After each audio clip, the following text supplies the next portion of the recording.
Halika, pag-usapan natin kung paano makapag-research kahit walang load gamit ang Messenger app.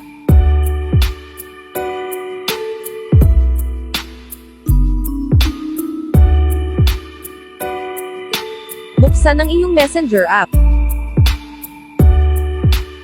Pindutin ang search box sa itaas.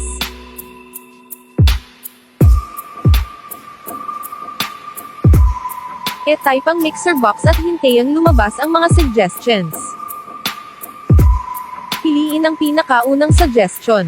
Pindutin ito.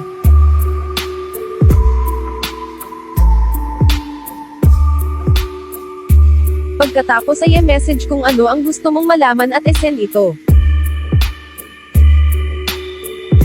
Kaya ni Mixer Box na makipag-usap, sumagot ng mga katanungan, magbigay ng suggestion, mag-offer ng assistance. Kaya ni Mixer Box na sumagot sa mga English na tanong, Tagalog na mga tanong, pati na rin ang ilan sa mga math problems. Iwasan lamang ang mga sensitibong paksa. Disclaimer, ang ilan sa mga kasagutan ni Mixer Box ay hindi 100% accurate kumpara sa Google dahil under improvement pa ito. Mangyaring busisiin ng mabuti ang kasagutan bago ito ilagay. Maraming salamat. Kung gusto mo pang matuto,